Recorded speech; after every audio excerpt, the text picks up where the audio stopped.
अहिल्यानगर राज्याच्या राजकारणातला असा जिल्हा ज्याने अनेक मंत्री आणि दिग्गज नेते घडवले।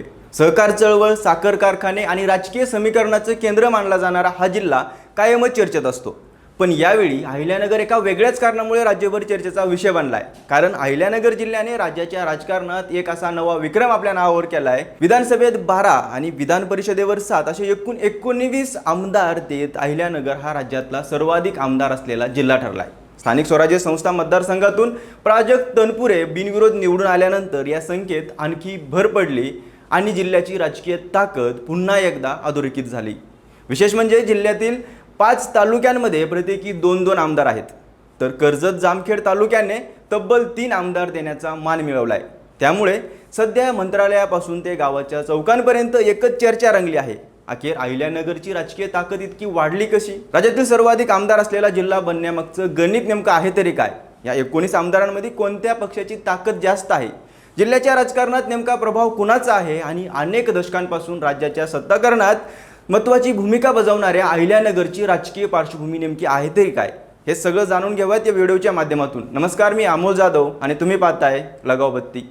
महाराष्ट्राच्या राजकारणात काही जिल्हे नेत्यांसाठी ओळखले जातात, काही जिल्हे पक्षांसाठी ओळखले जातात, पण एक जिल्हा असा आहे जो आपल्या राजकीय वजनांमुळे ओळखला जातो। हा जिल्हा म्हणजे अहिल्यानगर। राज्यातील सत्तेची समीकरणं बदलली, सरकार बदलली, पक्ष फुटले, नवे पक्ष निर्माण झाले, पण अहिल्यानगरचं राजकीय महत्त्व मात्र कायम राहिलं। कारण राज्याच्या राजकारणात प्रभाव टिकवणारे अनेक नेते याच मातीतून पुढे आले आहेत।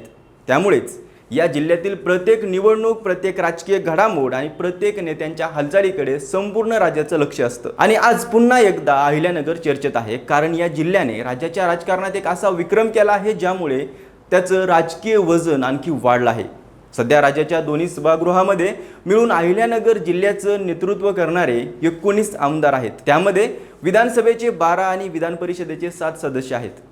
विधानसभेतील आमदारांमध्ये शिर्डीचे राधाकृष्ण विखे पाटील, अकोल्याचे डॉक्टर किरण लहामते, संगमनेरचे अमोल खताळ, कोपरगावचे आशुतोष काळे, श्रीरामपूरचे हेमंत ओगले, नेवासाचे विठ्ठलराव लंगे, शेवगाव पाथर्डीच्या मेनका राजळे, राहुरीचे अक्षय कर्डिले, पारनेरचे काशीनाथ दाते, अहमदनगर शहराचे संग्राम जगताप, श्रीगोंद्याचे विक्रमसिंग पाचपुते आणि कर्जत जामखेडचे रोहित पवार यांचा समावेश आहे। तर विधान परिषदेवर राम शिंदे, अमित गोरके, सुनील कर्जतकर, विवेक कोल्हे, शिवाजीराव गर्जे, सत्यजित तांबे आणि नुकतेच निवडून आलेले प्राजक्त तनपुरे असे 7 सदस्य जिल्ह्याचं प्रतिनिधित्व करत आहेत। विशेष म्हणजे जिल्ह्यातील काही तालुक्यांनी स्वतंत्र राजकीय केंद्र म्हणून स्वतःची ओळख निर्माण केली आहे। पाथर्डी, कोपरगाव, संगमनेर, श्रीगोंदा आणि राहुरी या तालुक्यात प्रत्येकी 2-2 आमदार आहेत, तर कर्जत जामखेड तालुक्याने वेगळाच विक्रम केला आहे। कारण या एकाच तालुक्यातून राम शिंदे, रोहित पवार आणि सुनील कर्जतकर असे तब्बल 3 आमदार राज्याच्या दोन्ही सभागृहात प्रतिनिधित्व करत आहेत। आता प्रश्न येतो, या 19 आमदारांमध्ये सर्वाधिक ताकद कोणत्या पक्षाची आहे?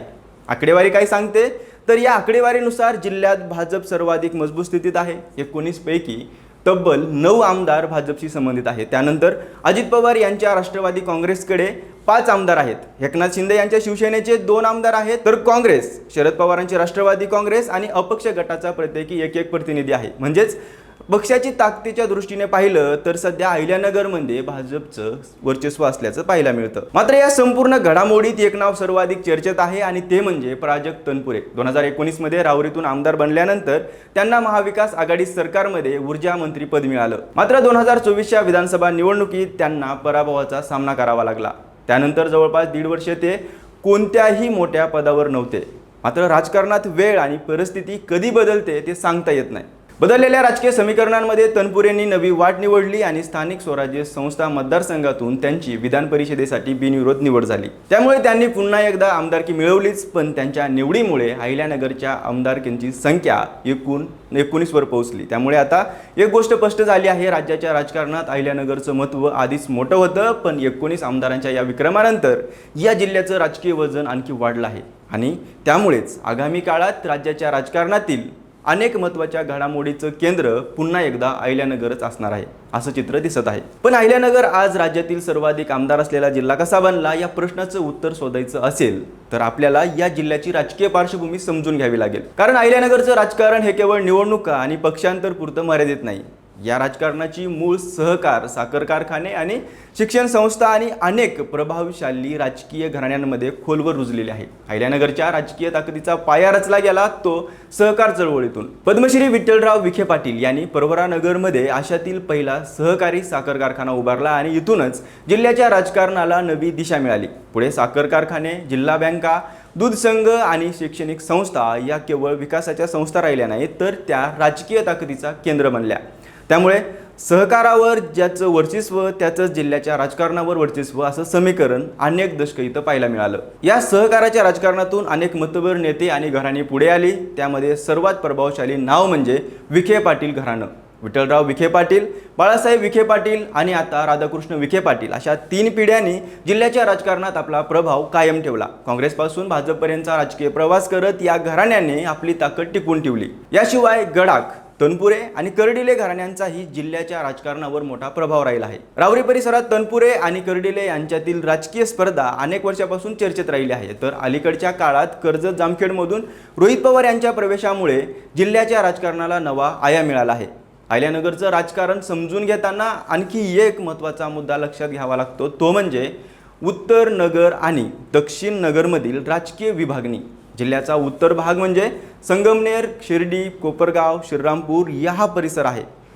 पाण्याची उपलब्धता, साखर कारखाने आणि सहकार संस्थांमुळे हा भाग आर्थिक आणि राजकीयदृष्ट्या मजबूत मानला जातो. तर दुसरीकडे कर्जत, जामखेड, पाथर्डी आणि शेवगाव दक्षिण भाग दुष्काळी परिस्थिती आणि वेगळ्या राजकीय प्रश्नांमुळे स्वतंत्र राजकीय ओळख राखून आहे. याच उत्तरनगरमध्ये अनेक वर्ष एक राजकीय संघर्ष सातत्याने पाहायला मिळाला, तो म्हणजे बाळासाहेब थोरात आणि विखे पाटील यांच्यातील संघर्ष. संगमनेरमध्ये थोरातांचं वर्चस्व आणि शिर्डी परिसरात विखे पाटलांची ताकद यामुळे जिल्ह्याचं राजकारण अनेकदा 2 गटामध्ये विभागलेलं दिसलं. या 2 नेत्यांमधील राजकीय संघर्षाचा प्रभाव केवळ जिल्ह्यापुरता मर्यादित राहिलेला नाहीये, तर अनेकदा राज्याच्या राजकारणावरही पडला आहे. मात्र अहिल्यानगरची ओळख केवळ प्रस्थापित घराण्यांपुरती मर्यादित राहिलेली नाहीये. हा जिल्हा विविध सामाजिक आणि वैचारिक चळवळीचं केंद्रही राहिला आहे. अकोले आणि पारनेर भागात डाव्या विचारसरणीचा प्रभाव मोठ्या प्रमाणात पाहायला मिळतो. शेतकरी चळवळ आणि कम्युनिस्ट विचारधारेने या भागातील राजकारणावर स्वतःची छाप सोडली. त्याचबरोबर राळेगण सिद्धीतील अण्णा हजारे यांचं भ्रष्टाचार विरोधी आंदोलन आणि हिवरे बाजाराचे पोपटराव पवार यांनी उभं केलेलं आदर्श गाव मॉडेल यामुळे अहिल्यानगरला राष्ट्रीय स्तरावर वेगळी ओळख मिळाली. अर्थात गेल्या काही वर्षात जिल्ह्याचं राजकारण मोठ्या प्रमाणात बदललं आहे. एकेकाळी काँग्रेस आणि राष्ट्रवादी काँग्रेसचा बालेकिल्ला मानला जाणारा हा जिल्हा आता भाजपसाठी महत्त्वाचा गड बनला आहे. विखे पाटील, राम शिंदे यांसारख्या नेत्यांमुळे भाजपने आपली पकड मजबूत केली आहे. तर दुसरीकडे रोहित पवार, निलेश लंके यांच्यासारख्या नव्या नेतृत्वामुळे विरोधकांनीही आपलं आव्हान कायम ठेवलं आहे. म्हणूनच अहिल्यानगरचं राजकारण हे केवळ पक्षाचं राजकारण नाही आहे, ते सहकाराचं राजकारण आहे, साखरेचं राजकारण आहे आणि पाण्याचं राजकारण आहे आणि अनेक दशकापासून सुरू असलेल्या राजकीय वंशावळाचं राजकारण आहे. कदाचित म्हणूनच महाराष्ट्रात सरकार कोणाचंही असो, राज्याच्या सत्ताकारणात अहिल्यानगरचा आवाज आणि प्रभाव कायम मानला जातो. एकूणच काय तर आज राज्यातील सर्वाधिक 19 आमदार देणारा जिल्हा म्हणून अहिल्यानगरने एक नवा विक्रम आपल्या नावावर केला आहे. पण हा केवळ आकड्यांचा खेळ नाही आहे, तर अनेक दशकापासून उभी राहिलेली राजकीय परंपरा, सहकाराची ताकद आणि प्रभावशाली नेतृत्वाची ही कहाणी आहे. आता येणाऱ्या काळात या 19 आमदाराच्या बळावर अहिल्यानगरचं राजकीय वजन आणखी वाढणार का आणि राज्याच्या सत्ताकरणात हा जिल्हा आणखी किती प्रभाव टाकणार हे पाहणं महत्त्वाचं ठरणार आहे. बाकी तुम्हाला काय वाटतं, अहिल्यानगरची ही राजकीय ताकद आगामी निवडणुकांमध्ये कोणत्या पक्षाला सर्वाधिक फायदा करून देईल? तुमचं मत कमेंटमध्ये नक्कीच सांगा आणि अशाच नवनवीन व्हिडिओसाठी पाहत राहा लगाव बत्ती.